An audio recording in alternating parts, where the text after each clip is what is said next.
La condensación del ADN. La cromatina está formada por el ADN con la información genética y las proteínas que lo empaquetan que se encuentran dentro del núcleo.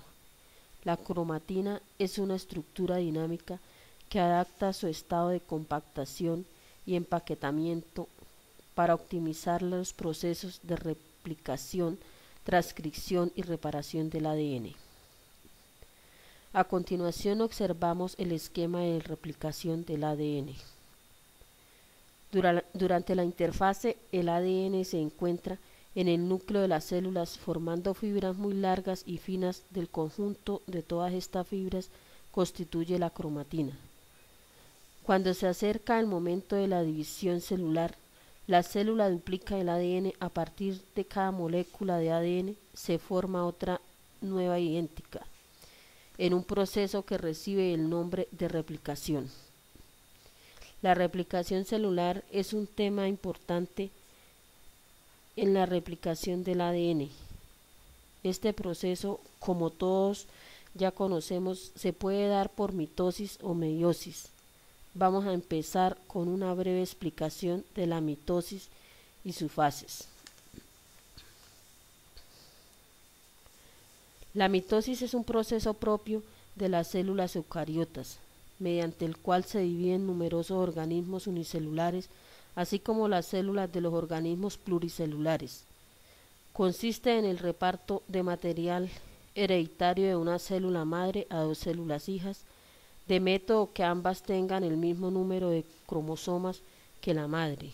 En la mitosis se distinguen 4 fases: profase, metafase, anafase y telofase. Profase. La cromatina, que ya se ha duplicado mediante la replicación, empieza a condensarse y los cromosomas se van haciendo visibles poco a poco. La membrana nuclear se hincha y se fragmenta hasta desaparecer. Los centriolos se empiezan a separar y a disponerse en ambos polos de la célula.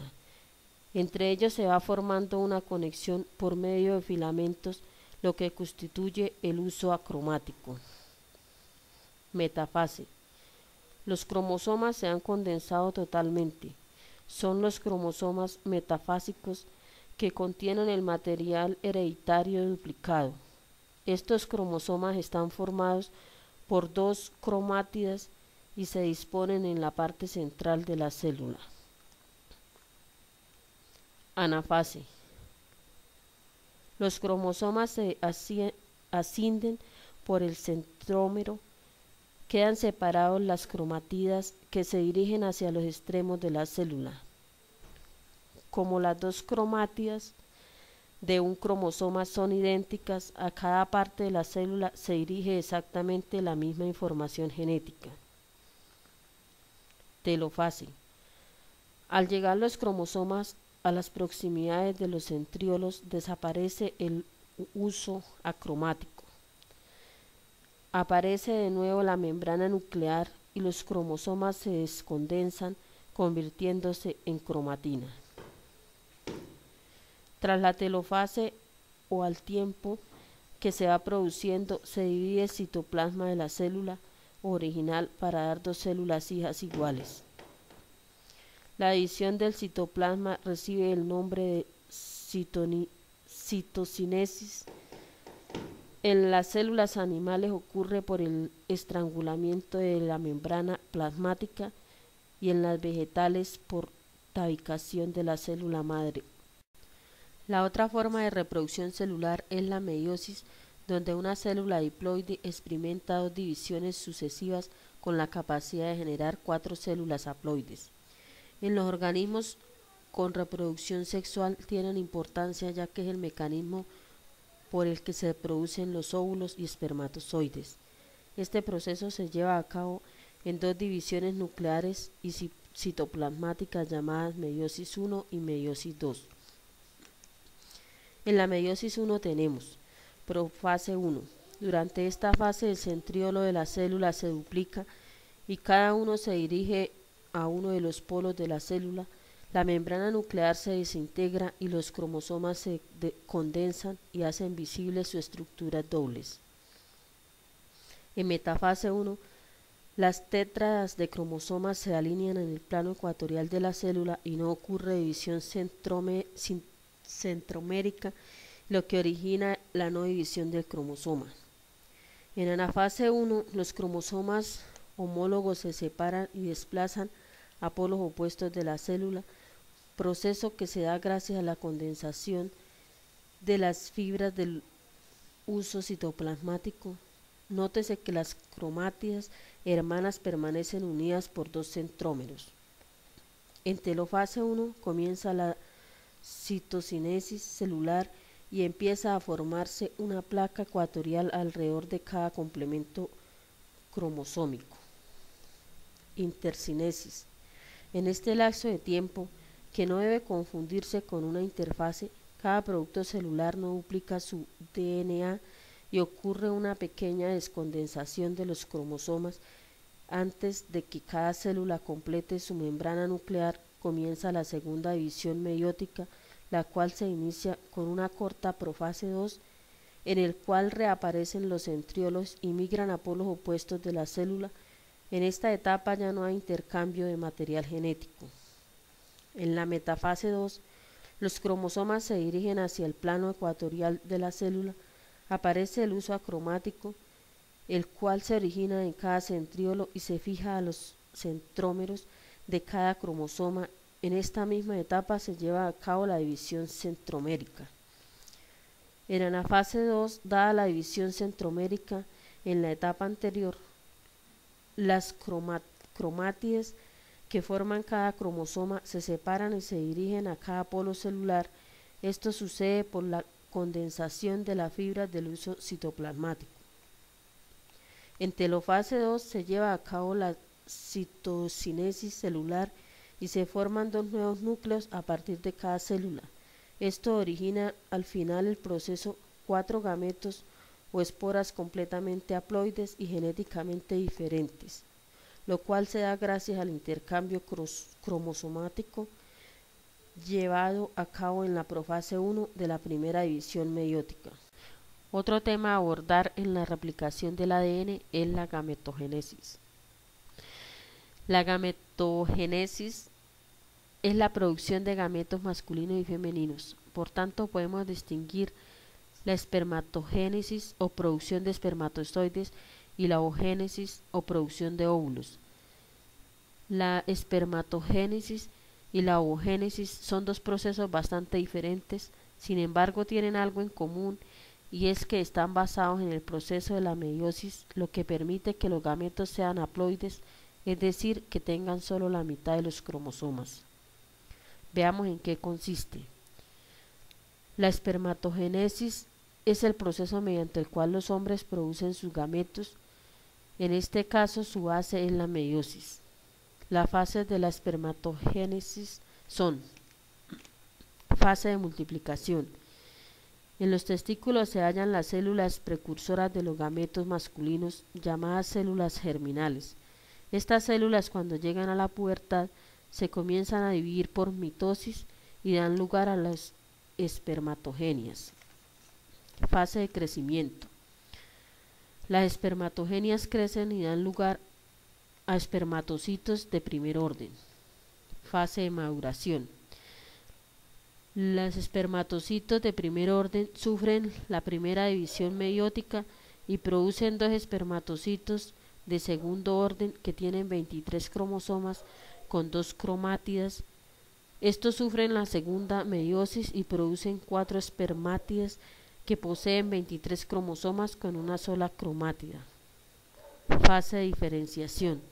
En las espermátidas dan lugar a espermatozoides mediante un proceso de diferenciación celular. La espermatogénesis ocurre en el interior de los testículos. Estos están formados por lóbulos, cada uno de los cuales contiene unos conductos llamados tubos seminíferos. En el interior de estos tubos, en la zona más periférica, se hallan las células germinales. Estas se van a diferenciar hasta producir los espermatozoides que se encuentran en la parte central del tubo. Los espermatozoides son células muy diferenciadas. Su característica más llamativa es el gran flagelo que emplean para desplazarse. Son mucho más pequeños que el óvulo y constan de 3 partes: cabeza, cuello y cola. La otra parte de la gametogénesis es la oogénesis. La producción de los óvulos es un proceso complejo. Su resultado es que cada 28 días aproximadamente la mujer produce un óvulo listo para ser fecundado. Las fases de la oogénesis son: fase de multiplicación. Las células germinales que se encuentran en el ovario se dividen por mitosis y dan lugar a las oogonias.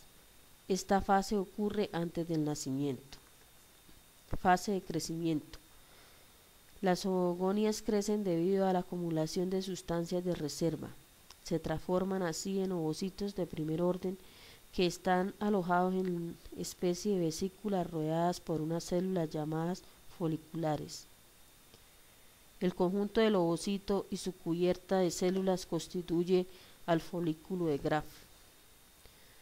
Fase de maduración. Con el inicio de la pubertad se reanuda la gametogénesis. Varios ovocitos de primer orden comienzan a aumentar de tamaño y terminan la primera división meiótica. Se origina por tanto un ovocito de segundo orden con 23 cromosomas formados por 2 cromátidas y un corpúsculo polar que se degenera. Para que continúe el proceso debe producirse la fecundación. Esto hace que tenga lugar a segunda división meiótica y se forme el óvulo, que tiene 23 cromosomas, cada uno de ellos con una cromátida. También se desarrolla un segundo corpúsculo polar, puesto que ya se ha producido la fecundación. En el interior del óvulo se encuentra, además de su núcleo, el del espermatozoide. Los ovarios son 2 órganos macizos de unos 3 centímetros. Cerca de su superficie se encuentran los folículos. Cada 28 días aproximadamente, un ovocito primario reanuda la meiosis. Cuando está a punto de terminar la primera división meiótica, el folículo que lo contiene aumenta mucho de tamaño y forma un folículo maduro o folículo de Graf, que produce un abultamiento en la superficie del ovario. Cuando la presión del líquido en el interior del folículo sobrepasa cierto límite, el folículo estalla y expulsa el ovocito primario. La cicatriz que queda da origen al cuerpo lúteo, una estructura de gran importancia. Si el ovocito no se fecunda, el cuerpo lúteo da lugar al cuerpo blanco que degenera. El resultado de la oogénesis es el óvulo. El óvulo es la célula de gran tamaño e inmóvil. Está rodeado por la capa pelúcida que tiene función protectora. Por fuera lo cubre la corona radiada, una cubierta constituida por células foliculares que acompañan al óvulo. Junto con el óvulo se encuentran a veces unos o varios corpúsculos polares. Estos son células que se reproducen durante la meiosis. Apenas tienen citoplasma, pues lo cede el óvulo y degeneran. En el interior del óvulo se encuentra el núcleo, que tras la meiosis es haploide. Además, si ya ha ocurrido la fecundación, se encuentra en él el núcleo del espermatozoide. Contiene abundantes sustancias de reserva que constituyen el vitelo. También contienen los gránulos corticales, con una función importante en la fecundación.